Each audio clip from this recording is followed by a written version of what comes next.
नमस्कार। आज हम कृष्ण बलदेव वैद की एक बहुत ही दिलचस्प कहानी मेरा दुश्मन के कुछ हिस्सों पर थोड़ी गहराई से बात करेंगे। जी। कहानी एक ऐसे आदमी के बारे में है जिसे वो अपना दुश्मन कहता है। वो उसी के घर में है, दूसरे कमरे में, और बेहोश पड़ा है। हाँ, और मजे की बात यह कि उसे बेहोश भी खुद कहानी कहने वाले ने ही किया है, उसके शराब में कुछ मिलाकर। बिल्कुल, ये शुरुआती काफी नाटकीय है ना? और ये दुश्मन ये कोई ऐसा वैसा दुश्मन नहीं लगता, मतलब कोई बाहरी खतरा नहीं है। कहानी ये भी बताती है कि उसकी शक्ल कथावाचक से मिलती जुलती है। अच्छा। हाँ, तो ऐसा लगता है जैसे ये कथावाचक का अपना ही अतीत हो, कोई भूत जिसे वो पीछे छोड़ना चाहता है एक सफल, एक व्यवस्थित जिंदगी बनाने के लिए। वो तो खुद भी कहता है ना कि एक जमाना था जब वही एकमात्र मेरा आदर्श हुआ करता था। बिल्कुल, सोचिए, जो कभी आदर्श था आज वो दुश्मन बन गया है। हाँ, ये विरोधाभास तो कमाल का है। और उसे घर लाने का मकसद भी, जैसा आपने कहा, दिखाने वाला है। जी। उस सोचता है शायद मैं उस पर यह साबित कर दिखाना चाहता था कि देखो मैंने तुम्हारे बिना कितनी अच्छी जिंदगी बना ली है। खूबसूरत बीवी है, माला, बच्चे हैं, घर है। हाँ, एक तरह का प्रदर्शन अपनी सफलता का। पर ये दाव उल्टा पड़ जाता है ना। बिल्कुल, वो दुश्मन घर आता है और सारा संभरा हुआ माहौल बिगड़ जाता है।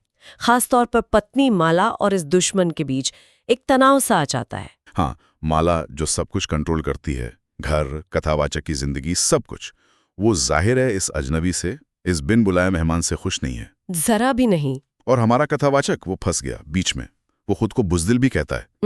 एक तरफ माला का दबाव है, वो पूछती भी है ये तुम किस आवारागर्द को पकड़कर साथ ले आए हो। सही बात है। और दूसरी तरफ इस दुश्मन से, मतलब अपने अतीत से, वो पुराना जुड़ाव है जिसे वो एकदम से काट नहीं पा रहा।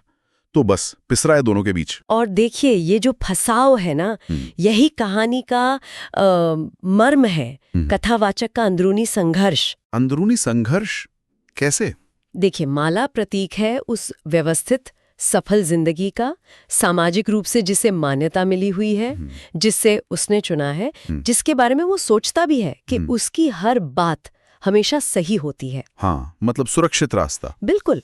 और ये दुश्मन, ये उसके पुराने दिनों की याद दिलाता है। वो विद्रोही दिन, शायद ज्यादा आजाद लेकिन अस्थिर।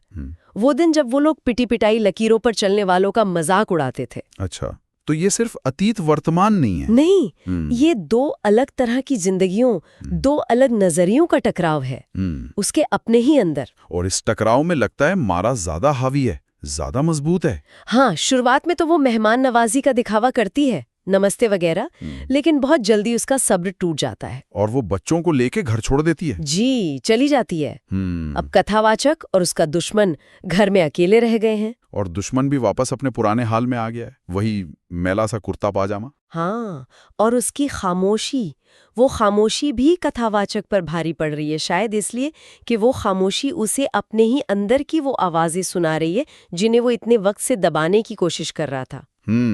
और इसी घुटन में, इसी हताशा में वो उसे बेहोश कर देता है, शराब में कुछ मिलाकर। हाँ। और फिर कहानी हमें एक अजीब मोड़ पर लाकर छोड़ देती है, एक दोराह पर। बिल्कुल। कथावाचक सोच रहा है अब क्या करूं, इसे मार डालूं या फिर इसके साथ वापस उसी पुरानी बिखरी हुई जिंदगी में लौट जाऊं जिससे मैं भाग कर आया था। वो खुद ही उलझा हुआ है, पूछता है अब मेरे सामने दो रास्ते हैं और मैं नहीं जानता कि मैं क्या करूं। तो ये कहानी का हिस्सा हमें सोचने पर मजबूर करता है ना। बहुत ज्यादा।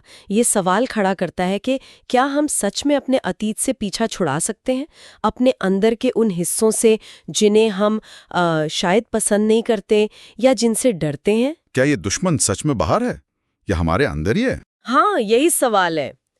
और ये चुनाव कितना मुश्किल होता है, अपनी बनाई हुई सुरक्षित दुनिया और अपने ही उस हिस्से के बीच जिसे हमने कभी खुद से अलग करने की कोशिश की थी। सही कहा। कहानी इसका कोई सीधा जवाब नहीं देती, वो पाठक को सोचने के लिए छोड़ देती है कि पहचान का ये संकट, ये चुनाव शायद जिंदगी भर चलता रहता है। तो सवाल यही है कि हम अगर उस दोराहे पर होते तो क्या करते? बिल्कुल, सोचने वाली बात है।